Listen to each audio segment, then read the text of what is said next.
Welcome back dear beautiful souls. നമുക്ക് ഇന്നൊരു long video ആണ് നമ്മൾ എടുക്കുന്നത്. അതായത് റിലേഷൻഷിപ്പ് റീഡിങ് തന്നെയാണ്. ഒരു തേർഡ് പാർട്ടി നിങ്ങളുടെ ലൈഫിൽ ഉണ്ടായിരുന്നു അല്ലെങ്കിൽ ഇപ്പോൾ ഉണ്ട് എന്ന എനർജി വരുന്ന ആളുകൾ മാത്രം ഇത് കണ്ടാൽ മതി. എന്ന് വെച്ചാൽ നമ്മൾ നെഗറ്റീവ്സ് ഒന്നും തന്നെ അട്രാക്റ്റ് ചെയ്യേണ്ട എന്നാണ് അതിൻ്റെ അർത്ഥം. അതാണ് നമ്മളുള്ളവർ മാത്രം കണ്ടാൽ മതി എന്ന് പറയുന്നത്. ഓക്കെ, നിങ്ങളുടെ ഭാഗ്യം കൊണ്ടൊരു പക്ഷേ നെഗറ്റീവ് എനർജി അല്ലെങ്കിൽ നമ്മളുടെ തേർഡ് പാർട്ടിയുടെ ആ നെഗറ്റീവ് എനർജി എല്ലാം വിട്ടുപോയി കാണാം. അതൊക്കെ നമുക്ക് കാർഡ്സ് എടുക്കുമ്പോഴേ അറിയാൻ പറ്റുള്ളൂ. ജസ്റ്റ് നമ്മൾ നോക്കുന്നത് അതാണ്, അത് പറയുകയാണ്. പിന്നെ ജനറൽ റീഡിംഗ് ആണ്, അതുകൊണ്ട് എല്ലാവർക്കും റെസൊനേറ്റ് ആവില്ല. അത് ഞാൻ എപ്പോഴും പറയും, കാരണം അതിനാണ് നമ്മൾ പേഴ്സണൽ റീഡിംഗ് എടുത്ത് നോക്കൂ. നിങ്ങൾക്ക് നിങ്ങളുടെ കാര്യങ്ങൾ അറിയണമെങ്കിൽ, കൃത്യമായി അറിയണമെങ്കിൽ പേഴ്സണൽ റീഡിംഗ് എടുത്താൽ നിങ്ങൾക്ക് കിട്ടുന്നതായിരിക്കും. ഇത് എൻ്റെ വ്യൂവേഴ്സിൻ്റെ പല ആളുകളുടെയും എനർജി വരുന്നത് കൊണ്ടാണ് നിങ്ങൾക്ക് അത് എല്ലാവർക്കും റെസൊനേറ്റ് ആവില്ല എന്ന് പറയുന്നത്. റെസൊനേറ്റ് ആവുന്നവർ എടുക്കുക. ഇതിൽ നിന്ന് എന്തൊക്കെ നിങ്ങൾക്ക് റെസൊനേറ്റ് ആവുന്നോ അത് നിങ്ങൾ എടുക്കുക. ഓക്കെ, പിന്നെ ടൈംലെസ് ആണ്. നിങ്ങളുടെ കൈകളിൽ എത്തുന്ന ആ സമയം മുതൽ നിങ്ങൾക്കിത് വാലിഡ് ആകുന്നതാണ്. മെയിൽ ഓർ ഫീമെയിൽ എല്ലാവർക്കും ഇത് കാണാം.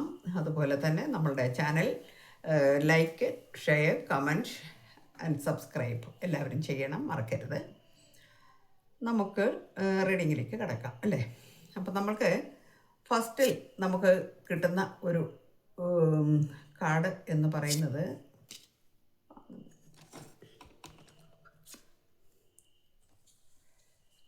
ഫോർ ഓഫ് പെൻറ്റക്കിൾസ് എന്ന കാർഡാണ് നമുക്ക് ആദ്യം തന്നെ കിട്ടിയിരിക്കുന്നത്. ഫോർ ഓഫ് പെൻറ്റക്കിൾസ് എന്ന് പറയുന്ന ഒരു കാർഡ് കിട്ടിയിട്ടുണ്ട്. നമ്മൾ ഈ ഫോർ ഓഫ് പെൻറ്റക്കിൾസ് എന്ന കാർഡ് വരുമ്പോഴേ നമുക്ക് അറിയേണ്ട ചില കാര്യങ്ങളുണ്ട്. അതെന്താണെന്ന് വെച്ചാൽ മറ്റൊന്നുമല്ല, ഇപ്പം നമ്മൾ പറഞ്ഞിരുന്നു അല്ലേ, ഒരു തേർഡ് പാർട്ടിയുടെ സിറ്റുവേഷൻ ഇവിടെ ഉണ്ട്, അല്ലെങ്കിൽ അങ്ങനെയുള്ള ആളുകളാണ് അത് കാണേണ്ടതെന്ന് പറഞ്ഞു. ഓക്കെ, അപ്പോൾ ആ തേർഡ് പാർട്ടി എന്ന് പറയുന്ന ആൾ ഒരു ഗ്രീഡിയായ ഒരാളായിരുന്നു എന്നുള്ളത് നമുക്ക് നിസ്സംശയം ഇവിടെ പറയാം. അതാണ് നമുക്ക് ഫോർ ഓഫ് പെൻറ്റക്കിൾസ് എന്ന കാർഡ് നമുക്ക് കിട്ടിയിരിക്കുന്നത്. നിങ്ങൾ കാണുന്നുണ്ടെന്ന് എനിക്ക് തോന്നുന്നു. ഞാനങ്ങനെ ഓക്കെ, അപ്പോൾ തേർഡ് പാർട്ടിയുടെ ഒരു സിറ്റുവേഷനാണ്. അവർ ഗ്രീഡിയായ ഒരാളായിരുന്നു എന്ന് കാണിക്കുന്നു.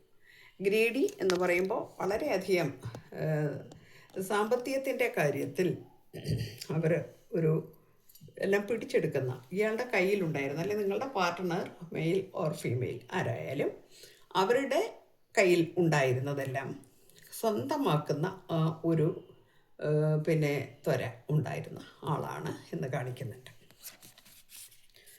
സോ നമുക്ക് കിട്ടിയിരിക്കുന്ന കാർഡ് ഫൈവ് ഓഫ് പെൻറ്റക്കിൾസ് കിട്ടിയിട്ടുണ്ട്. നമുക്ക് ഫൈവ് ഓഫ് പെൻറ്റക്കിൾസിൻ്റെ എനർജി വരുമ്പോൾ ഈ ആൾ പിന്നെ ഹി ഓർ ഷീ ആരോ ആവട്ടെ, നിങ്ങളുടെ പാർട്ട്ണർ, അവരുടെ മാനസികാവസ്ഥ വളരെ മോശമായി. കാരണം വെച്ചാൽ പൈസ കയ്യിലില്ലാത്ത ഒരു അവസ്ഥ അവർക്ക് വന്നിരിക്കുന്നു, അല്ലെങ്കിൽ അതുണ്ടായി എന്നാണ് നമുക്കിവിടെ കാണുന്നത്. അതുപോലെ തന്നെ ഫോർ ഓഫ് കപ്സിൻ്റെ എനർജി വന്നു. എന്നുവെച്ചാൽ ഫോർ ഓഫ് കപ്സിൻ്റെ എനർജി വന്നാൽ അപ്പോഴായിരിക്കാം നിങ്ങളെക്കുറിച്ചുള്ള ആ കൂടുതൽ ഓർമ്മ പിന്നെ വന്നത്. കാരണം എനിക്ക് നഷ്ടപ്പെട്ടു പോയി, അല്ലെങ്കിൽ ഞാൻ നഷ്ടപ്പെടുത്തി എന്നുള്ള വേദന നിറഞ്ഞ ഒരു ചിന്ത അപ്പോൾ നിങ്ങളെക്കുറിച്ച് ഉണ്ടായി എന്ന് തന്നെയാണ് കാണിക്കുന്നത്. എന്നാൽ ഡിസിഷൻ എടുക്കാൻ കഴിയാത്ത ഒരു അവസ്ഥ ഉണ്ടായിരുന്നു. കാരണം ടു ഓഫ് സോഡ്സിൻ്റെ എനർജിയാണ്. ഡിസിഷൻ എടുക്കാൻ കഴിയുന്നില്ല എന്നുള്ളത് ഒരു വലിയ ബുദ്ധിമുട്ടായിട്ട് വന്നിരുന്നു ആ സമയത്ത്. കാരണം കൂടെയുള്ള വ്യക്തി അത്രയ്ക്ക് നല്ല ഒരു ആളായിരുന്നു. അവരെല്ലാ കാര്യത്തിലും ഒരു കടുംപിടുത്തം പിടിച്ച് മാറ്റി നിർത്തിയിരുന്നു എന്നൊക്കെയാണ് നമുക്ക് ഈ കാർഡ് കൊണ്ട് നമ്മൾ ഉദ്ദേശിക്കുന്നത്. പിന്നെ നമുക്ക് നയൻ ഓഫ് വാൻസിൻ്റെ ഒരു കാർഡ് കിട്ടിയിട്ടുണ്ട്. ഈ നയൻ ഓഫ് വാൻസിൻ്റെ കാർഡ് വരുന്ന സമയത്ത് നമ്മൾ ഒരു ജയിലിൽ കിടക്കുന്ന ഒരവസ്ഥ എന്ന് വെച്ചാൽ, പിന്നെ നിങ്ങളുടെ പാർട്ട്ണറുടെ ഒരു എനർജിയാണ് കേട്ടോ ഈ വരുന്നതൊക്കെ. ആ ജയിലിൽ കിടക്കുന്ന ആ അവസ്ഥ പോലെ അത്ര ദുരിതമായിരുന്നു. വേണമെങ്കിൽ അതിൽ നിന്ന് കെട്ടുപൊട്ടിച്ചൊക്കെ പുറത്തു ചാടാം. പക്ഷേ എല്ലായിടത്തും ഒരു ആശ്രയം നഷ്ടപ്പെട്ട അവസ്ഥയാണ് ഉണ്ടായിരുന്നത്.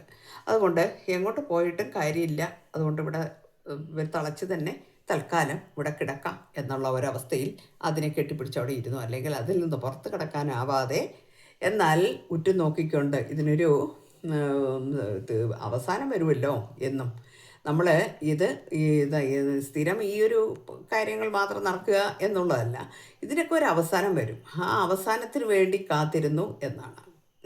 കാത്തിരുന്നു. അപ്പോൾ അവിടെ നിന്നിട്ട് ഒരു ബാലൻസ് ഇല്ലാത്ത കളി അവിടെ കളിച്ചിരുന്നു എന്ന് വെച്ചാൽ ശ്രമിക്കുന്നുണ്ടായിരുന്നു, എന്നാൽ അത് സാധിച്ചില്ല. ഒരു ജഗ്ലിംഗ് ആയിട്ടുള്ള ഒരു എനർജിയാണ് നമുക്കിവിടെ വന്നിരിക്കുന്നത്. ഒരു ജഗ്ലിംഗ് എനർജി എന്ന് പറയുമ്പോൾ നമുക്ക് വളരെയധികം പതറ്റിക്കായിട്ടുള്ള ഒരു കണ്ടീഷനായിരുന്നു എന്ന് പറയാം. കാരണം പതറ്റിക് കണ്ടീഷൻ എന്ന് പറയുമ്പോൾ പിന്നെ എന്ത് ചെയ്യണമെന്നറിയില്ല. ഒന്ന് എന്ത് ചെയ്യണമെന്നറിയാതെ ബാലൻസ് ചെയ്യാൻ വേണ്ടി ശ്രമിക്കുന്നുണ്ട്, പക്ഷേ നടക്കില്ല. അത് ഉറപ്പാണ്, നടക്കില്ല. ഇങ്ങനത്തെ ഒരു കേസ് കെട്ടുകളിലൊക്കെ പെട്ടുപോകുന്ന ആളുകളുടെ അവർക്ക് കഴിയില്ല, പക്ഷെ അവർ ശ്രമിച്ചുകൊണ്ടിരുന്നു എന്നാണ്. അതിൽ വളരെയധികം വേദനിച്ച് നടന്നിരുന്നു എന്ന് കാണിക്കുന്നു. പിന്നെ അടുത്ത കാർഡ് വന്നിരിക്കുന്നത് 10 ഓഫ് വാൻസിൻ്റെ ഒരു എനർജി വന്നിട്ടുണ്ട്. എന്താണ് 10 ഓഫ് വാൻസിൻ്റെ എനർജി എന്ന് പറയുന്നത്? 10 ഓഫ് വാൻസിൻ്റെ എനർജി എന്ന് പറഞ്ഞാൽ അധ്വാനമാണ്. ഭയങ്കരമായിട്ട് കഷ്ടപ്പാട് അനുഭവിച്ചിരുന്നു, സഫർ ചെയ്തിരുന്നു, എല്ലാ അർത്ഥത്തിലും സഫർ ചെയ്തിരുന്നു. ഫാമിലിയിലാണെങ്കിലും പിന്നെ വ്യക്തിപരമായിട്ടുള്ള കാര്യങ്ങളിലാണെങ്കിലും തൊഴിലിലായാലും ശരി കഷ്ടപ്പാടുകളും വിഷമങ്ങളും ദുരിതങ്ങളും മാത്രമേ ഉണ്ടായിരുന്നുള്ളൂ എന്ന് കാണിക്കുന്നുണ്ട്. അപ്പോൾ തേർഡ് പാർട്ടി ഭയങ്കര സ്ട്രോങ് ആയിരുന്നു എന്ന് നമുക്ക് ഇതിൽ നിന്ന് മനസ്സിലാക്കാം. അതാണ് നമുക്ക് കാണുന്നത്. പിന്നെ എന്നാൽ നമുക്കിവിടെ ഒരു ഏസ് ഓഫ് വാൻസിൻ്റെ ഒരു എനർജി വന്നിട്ടുണ്ട്. ഏസ് ഓഫ് വാൻസ് കാണുന്നുണ്ടാവില്ലേ? അപ്പോൾ ഇവിടെ ഒരു ന്യൂ ബിഗിനിങ്, ന്യൂ പ്രോജക്റ്റ്, അതേമാതിരിയുള്ള സംഭവങ്ങൾ. അപ്പം ആദ്യം നമ്മൾ പറഞ്ഞു സാമ്പത്തികമായിട്ട് വളരെയധികം ഡൾ ആയ ഒരവസ്ഥ ഈ പാർട്ടിക്കുണ്ടായി എന്നാണ്. അങ്ങനെ വന്നപ്പോൾ വീണ്ടും അധ്വാനിക്കുവാനുള്ള ഒരു മനസ്സിവിടെ നമ്മൾ നേരത്തെ കണ്ടു ഇല്ലേ? ഒരുപാട് അധ്വാനിക്കുന്നു എന്ന് നമ്മൾ കണ്ടു. വളരെയധികം കഷ്ടപ്പാടുകൾ അനുഭവിച്ച് അതിനകത്ത് എങ്ങനെയെങ്കിലും ഒന്ന് പുറത്ത് കിടക്കണം ഈ ക്രൈസിസിൽ എന്ന് ആഗ്രഹിച്ചുകൊണ്ട് തന്നെ ന്യൂ പ്രോജക്ട്സ്, ബിസിനസ് ഒക്കെ പിന്നെ കാര്യങ്ങളൊക്കെ ന്യൂ വെഞ്ചർ അങ്ങനെയുള്ള കാര്യങ്ങളിൽ പിന്നെ തലയിട്ട് അല്ലെങ്കിൽ അതിലേക്ക് പോയി എന്ന് കാണിക്കുന്നു. എന്തൊക്കെ വന്നാലും മറ്റുള്ളതെല്ലാം അവിടെ വെച്ചിട്ട് അവനവൻ്റെ ആ ഒരു ജീവിത മാർഗത്തിലേക്ക് നഷ്ടപ്പെട്ടു. എനിക്ക് ഒരുപാട് കാര്യങ്ങൾ, അതെല്ലാം എനിക്ക് തിരിച്ചു പിടിക്കണം. എൻ്റെ പോയ ലൈഫിനെ ഞാൻ ഇനി അത് തിരികെ കൊണ്ടുവരണം എന്നുള്ള ആ ഒരു ആഗ്രഹത്തോടു കൂടി പ്രവർത്തിച്ചു എന്ന് കാണിക്കുന്നുണ്ട്. അതിൻ്റെ ഫലമായിട്ട് ക്യൂൺ ഓഫ് പെൻറ്റക്കിൾസിൻ്റെ കാർഡ് വന്നിട്ടുണ്ട്. അപ്പോൾ ക്യൂൺ ഓഫ് പെൻറ്റക്കിൾസിൻ്റെ എനർജി വരുമ്പോൾ നന്നായി തന്നെ അതിന് റിസൾട്ട് വന്നു എന്നാണ്. അപ്പോൾ മറ്റുള്ള പിന്നെ തേർഡ് പാർട്ടിയെ ഇവിടെ നമുക്കിപ്പോൾ തേർഡ് പാർട്ടിയുടെ ആ ഒരു എനർജി കാണുന്നില്ല എന്ന് കാണാം. അത് അതിൽ നിന്ന് രക്ഷപ്പെട്ടു എന്ന് തന്നെയാണ് കാണിക്കുന്നത്. ക്യൂൺ ഓഫ് പെൻറ്റക്കിൾസിൻ്റെ എനർജി വരുമ്പോൾ പോയ അല്ലെങ്കിൽ നഷ്ടപ്പെട്ടു പോയിരുന്ന എല്ലാ കാര്യങ്ങളും തിരിച്ചു പിടിച്ചതായിട്ട് കാണുന്നുണ്ട്. അപ്പോൾ അദ്ദേഹം അല്ലെങ്കിൽ നിങ്ങളുടെ പാർട്ട്ണർ ആരായാലും അവർ വളരെയധികം അധ്വാനശീലൻ ആയിരുന്നു അല്ലെങ്കിൽ അധ്വാനശീലയായിരുന്നു എന്ന് കാണിക്കുന്നു.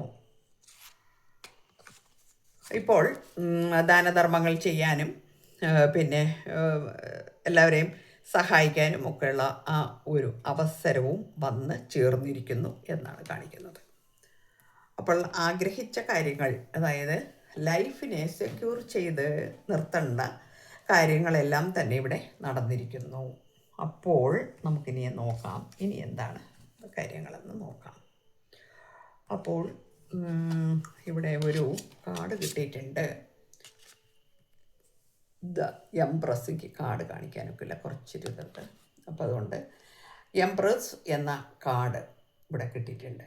അപ്പോൾ ഇപ്പോൾ ഒരു എന്താ പറയുക മതേളി ലവ് അല്ലേ, എന്നങ്ങനെയല്ലേ പറയാം, അമ്മയുടെ ആ ഒരു ലാളന പോലെ ഉള്ള സ്നേഹം, നർച്ചറിങ്, അങ്ങനെയുള്ള കാര്യങ്ങൾ വേണം എനിക്ക് വീണ്ടും. അത് നിങ്ങളെയാണ് ആസ്പദമാക്കിയിട്ടാണ് ചിന്തിച്ചു കൂട്ടുന്നതെന്ന് മനസ്സിലാവുന്നു.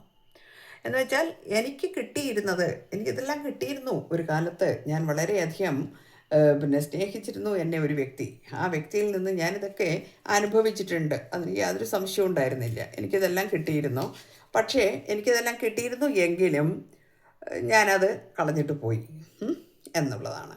അപ്പം അത് വീണ്ടും കിട്ടണം, അല്ലെങ്കിൽ എനിക്ക് ആ ഒരു സ്നേഹം എനിക്ക് അനുഭവിക്കണം എന്ന മതേളി ഹുഡ് ആയിട്ടുള്ള ആ ഒരു സ്നേഹം എനിക്ക് വേണം എന്ന് ആ ആള് ഇപ്പോൾ ചിന്തിക്കുന്നു, അല്ലെങ്കിൽ അതിലേക്ക് വരുന്നു. ഇവിടെ ഒരു പ്രഗ്നൻസി കാർഡും കൂടെയാണിത്. എൻ്റെ വ്യൂവേഴ്സിൽ ചില ആളുകൾ എനർജി വരുന്നുണ്ട്. നിങ്ങളൊരു പക്ഷേ പ്രഗ്നൻ്റ് ആയിരിക്കാം. അങ്ങനെയും വരാം കേട്ടോ. ഈ വ്യക്തിയുടെ എനർജി നോക്കുമ്പോൾ ഇങ്ങനെ കാണും. പക്ഷേ ഇതിൽ ചില വ്യക്തികൾ ഒരു പുതിയ കുഞ്ഞിനെ ജന്മം കൊടുക്കുവാൻ, ഒരു റീബർത്ത് നമുക്കിവിടെ കാണുന്നുണ്ട്. അപ്പോൾ പുതിയ ജന്മം കൊടുക്കുവാൻ ഉള്ള ഒരു അവസരവും ഈശ്വരൻ നിങ്ങൾക്ക് തന്നതായിട്ട് കാണുന്നു. അത് ആർക്കെങ്കിലും റെസനേറ്റ് ആവുന്നെങ്കിൽ പറയൂ കേട്ടോ. പിന്നീട് നമുക്ക് വന്നിരിക്കുന്നത് കിങ് ഓഫ് വാൻസിൻ്റെ ഒരു കാർഡാണ്.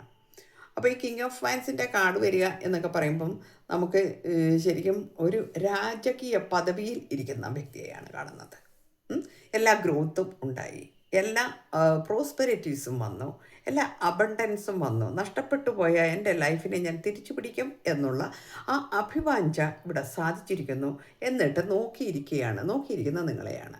നമുക്ക് കാണാം, കാർഡ് തന്നെ കാണുമ്പോൾ മനസ്സിലാകാം അദ്ദേഹത്തിൻ്റെ അല്ലെങ്കിൽ അവരുടെ വ്യൂ എങ്ങോട്ടാണ്, അത് നിങ്ങളിലേക്കാണ് ശ്രദ്ധ വച്ചിരിക്കുന്നത്. അപ്പം എത്രയും പെട്ടെന്ന് തന്നെ നിങ്ങളെ സ്വന്തമാക്കണം എന്ന് ആഗ്രഹിക്കുന്നു. നമുക്ക് ആദ്യത്തെ ഇതൊക്കെ കണ്ടപ്പോൾ തേർഡ് പാർട്ടിയുടെ ആ ഒരു നെഗറ്റീവ്സ് വന്നപ്പോൾ ശരിക്കും പറയുകയാണെങ്കിൽ നമുക്ക് എല്ലാ കാർഡ്സും അങ്ങനെ ആയിരിക്കും എന്നാണ് വിചാരിച്ചത്. പക്ഷേ നിങ്ങൾ കാണുന്ന ആരായാലും അവർ ഭാഗ്യവാനും ഭാഗ്യവതികളുമാണ്. കാരണം ദ ഹെർമിറ്റ് കാർഡും നമുക്ക് നെക്സ്റ്റ് വന്നിട്ടുണ്ട്. നോക്കിയിരിക്കുക തന്നെയാണ്. ആത്മീയമായ പാതയിലൂടെയാണ് ഇപ്പോൾ ചരിക്കുന്നത്. ഓക്കെ, ആത്മീയമായ പാതയിലൂടെ ഇപ്പോൾ ജീവിക്കുന്നു എന്നുകൂടി കാണിക്കുന്നു. കാരണം ചെയ്തു പോയ തെറ്റുകളെ ഓർത്ത് പശ്ചാത്തപിക്കുകയും തിരിച്ച് ആ ജീവിതം എനിക്ക് കിട്ടണം എന്നാഗ്രഹിക്കുകയും ചെയ്യുന്നതോടൊപ്പം തന്നെ നഷ്ടബോധവും കുറ്റബോധവും എന്നെ അലട്ടുന്നു എന്നുകൂടി കാണിക്കുന്നു.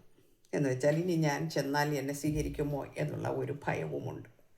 കാരണം നിങ്ങളും കുറേയേറെ വേദന അനുഭവിച്ച വ്യക്തിയാണ് എന്ന് നമുക്ക് ഈ കാർഡ്സ് കാണുമ്പോൾ മനസ്സിലാവും. നമുക്ക് കിട്ടുന്നത് മുഴുവനും ഇന്ന് നിങ്ങളുടെ വ്യക്തിയുടെ എനർജിയാണ് എങ്കിലും ഇതിൽ നിന്ന് തന്നെ മനസ്സിലാക്കാൻ കഴിയും, നിങ്ങളെന്ന വ്യക്തി വളരെയധികം സഫർ ചെയ്തിരിക്കുന്നു, വളരെയധികം വേദനിച്ചിരിക്കുന്നു, നിങ്ങൾ വെയിറ്റ് ചെയ്തിരിക്കുന്നു.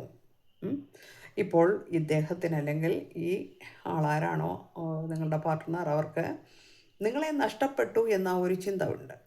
ഇനി ഞാൻ ചെന്നാൽ എനിക്ക് തിരിച്ചു കിട്ടുമോ എന്നുള്ള വെപ്രാളമുണ്ട്, ഭയമുണ്ട്. ഓക്കെ, എല്ലാം നല്ലതിനാവട്ടെ. നിങ്ങളാണ് തീരുമാനമെടുക്കേണ്ടത്. തിരിച്ചു വന്നാൽ നമുക്ക് വീണ്ടും വന്നിരിക്കുന്നത് സ്പോർട്സിൻ്റെ എനർജിയാണ് വന്നിരിക്കുന്നത്. ക്യൂൻ ഓഫ് സ്പോർട്സ് ആണ്. അപ്പം ഇപ്പോൾ നിങ്ങളിരിക്കുന്നത് ഇങ്ങനെയാണ്, വളരെയധികം ബോൾഡായിട്ടാണ് ഇരിക്കുന്നത്. നിങ്ങൾ വളരെയധികം ബോൾഡായിട്ടാണ് ഇരിക്കുന്നത്. നിങ്ങൾ സെൽഫ് ലവ് ഒക്കെ ചെയ്ത് നിങ്ങൾ വളരെ ബോൾഡായിട്ട് നിങ്ങളുടെ കാര്യങ്ങളൊക്കെ നോക്കി നിങ്ങൾ അങ്ങനെ ഇരിക്കുന്നു. ആ നിങ്ങളുടെ അടുത്ത് വരുവാൻ, ഇത് വേറൊരു ഡെക്കിൽ നിന്നെടുത്ത കാർഡാണ് ഞാൻ. അപ്പോൾ വരുവാൻ ഭയമുണ്ട് എന്ന് കാണിക്കുന്നുണ്ട്. പിന്നെ 3 ഓഫ് പെൻറ്റക്കിൾസ് ഉണ്ട്. നിങ്ങളിപ്പോൾ വളരെയധികം സന്തോഷത്തോടു കൂടിയും ഐക്യത്തോടു കൂടിയും നിങ്ങളുടേതായ ലൈഫിലേക്ക് നിങ്ങൾ ആനന്ദം കണ്ടെത്തിക്കൊണ്ട് നിങ്ങളുടെ ഫ്രണ്ട് സർക്കിളൊക്കെ വലുതാക്കി നിങ്ങൾ അതിൽ ഒരു സാമ്രാജ്യം ഉണ്ടാക്കി അതിൽ ഇരിക്കുന്നു എന്നാണ് നമുക്ക് ഇവിടെ കാണാൻ കഴിയുന്നത്. അപ്പോൾ എന്തായാലും നിങ്ങളുടെ ഈ കക്ഷി ഇപ്പോൾ ഒരു മനസാന്തരപ്പെട്ട് ദൈവികമായ ചിന്തകളിലൂടെ വളരെ ശക്തമായ തിരിച്ചുവരവിന് ആഗ്രഹിക്കുന്നു. ഇനി നിങ്ങൾക്ക് തീരുമാനിക്കാം.